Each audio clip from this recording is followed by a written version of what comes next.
அன்பு நேயர்களே, அனைவருக்கும் வணக்கம். இன்று நாம் காணவிருப்பது செவ்வாய்க்கிழமை விரதமும் அண்ணாமலையார் வழிபாடும். இக்காணொளியினை அனைவரும் முழுமையாக கேளுங்கள். வாருங்கள் காணொளிக்குள் செல்வோம். நமது மூதாதையர்கள் கட்டிய ஆலயங்களில் இன்றும் அருள் அதிர்வலைகள் நிரம்பி இருப்பதை உணரலாம். கிரகங்கள், ராசிகள், நட்சத்திரங்களை அடிப்படையாக கொண்டு அவற்றின் சக்தியை முழுமையாக பெறுவதற்கு ஏற்ப நமது பழமையான ஆலயங்கள் அமைந்துள்ளன.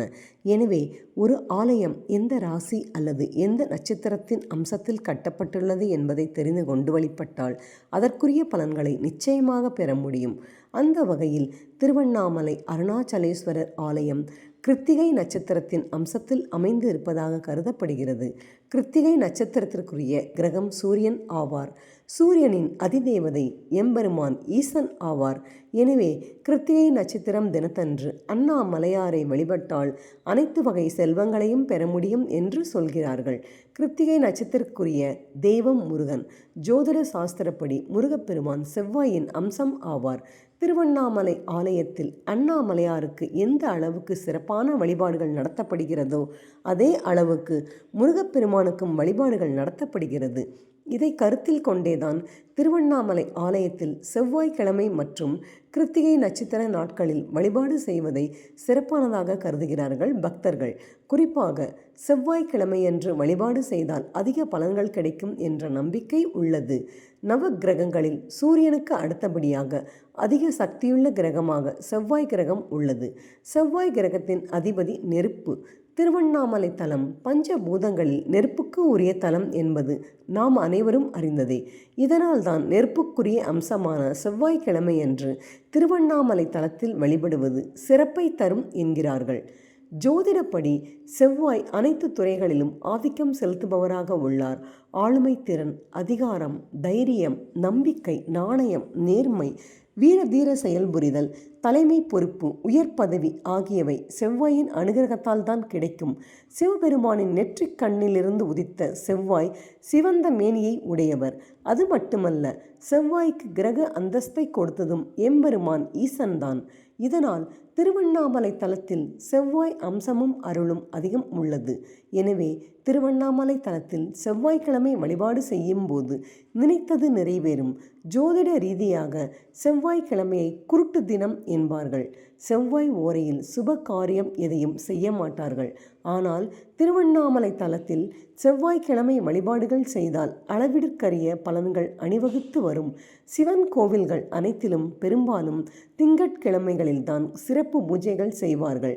சோமவார பூஜையை வழிபடுவதை சிவபக்தர்கள் பலர் வழக்கத்தில் வைத்துள்ளனர். ஆனால் திருவண்ணாமலை அக்னி தலமாக இருப்பதால் திங்கட்கிழமை சிறப்பு வழிபாடுகள் நடத்தப்படுவதில்லை. சோமவார பூஜை பஞ்சபருவ விழாவில் சேர்க்கப்பட்டு விட்டதால் செவ்வாய்க்கிழமையில்தான் சிறப்பு பூஜைகளை மேற்கொள்கிறார்கள். திருவண்ணாமலை அக்னி தலம் என்பதால் தான் அருணாச்சலம் என்று அழைக்கப்படுகிறது. அருணம் என்றால் சிவப்பு என்று பொருள். எனவே அக்னிக்குரிய ஆலயமாக திருவண்ணாமலை உள்ளது. அக்னிக்குரிய காரகன் செவ்வாய். இதனால் சிவாலயங்களில் திருவண்ணாமலையில் மட்டும் செவ்வாய்க்கிழமை சிறப்பு பூஜைகள் நடத்தப்படுகிறது. செவ்வாய்க்கிழமை திருவண்ணாமலையில் அர்ச்சனை செய்து தீபம் ஏற்றி உரிய ஆகம விதிகளை கடைபிடித்து வழிபட்டால் பிறவி பிணியிலிருந்து விடுபடலாம் என்று புராணங்களில் குறிப்பிடப்பட்டுள்ளது. அதனால் தானோ என்னவோ திருவண்ணாமலையில் செவ்வாய்க்கிழமை வழிபட்டு கிரிவலம் வந்தால் அளவிற்கரிய நன்மைகள் வரும் என்று மகான் சேஷாத்திரி சுவாமிகளே கூறியுள்ளார். திருவண்ணாமலை செவ்வாய்க்கிழமை வழிபாட்டு சிறப்புக்கு இதைவிட வேறு என்ன சான்று வேண்டும்? அதுபோல நமது உடல் அமைப்பு ஆதார தலங்களில் திருவண்ணாமலை மணிப்பூரக தலமாக திகழ்கிறது. மணிப்பூரகம் என்றால் என்ன என்பதை தெரிந்து கொண்டால் அதற்கும் திருவண்ணாமலை ஆலயத்துக்கும் உள்ள அதிசய தொடர்பு உங்களுக்கு தெரிய வரும். மனித உடலில் 72,000 நாடிகள் இருக்கின்றன. இந்த 72,000 நாடிகளும் மூலாதாரம், சுவாதிஷ்டானம், மணிப்பூரகம், அநாகதம், விசுக்தி, ஆக்கினை, சகசிரஹாரம் அல்லது துரியம் எனும் 7 சக்கரங்களில் இணைகின்றன.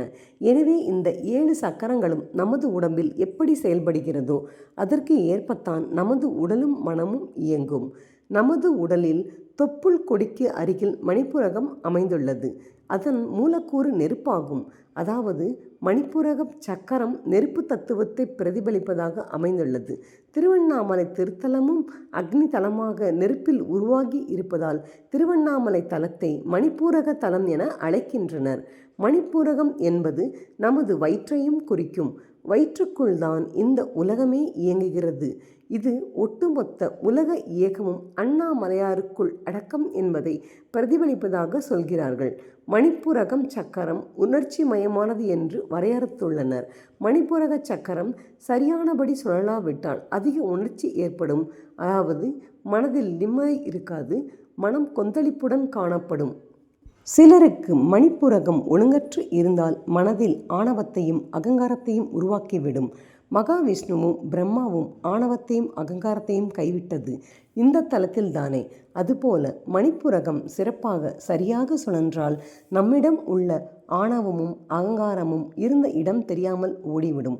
இதனால் நம் மனதில் நிம்மதி பிறக்கும். மணிப்பூரகத்தில் தாமரை இதழ் போன்று 10 யோக நாடிகள் இருக்கின்றன. அவை சீராக இருந்தால்தான் மனதில் சாந்தம் உண்டாகும். திருவண்ணாமலை தலத்தில் அமைதியாக அமர்ந்து தியானம் செய்வதற்கு சில சூட்சுமமான இடங்கள் உள்ளன. அந்த இடங்களில் அமர்ந்து தியானம் செய்து மணிப்பூரக சக்கரத்தை மேம்படுத்தினால் மனதில் இனம் புரியாத அமைதி வந்துவிடும். எந்தவித நோய்களும் உங்களை அணுகாது. நமச்சிவாய எனும் 5 எழுத்து மந்திரத்தில் மா என்பது மந்திரத்தையும் தத்துவத்தையும் பிரதிபலிப்பதாக மணிப்பூரக சக்கரம் உள்ளது.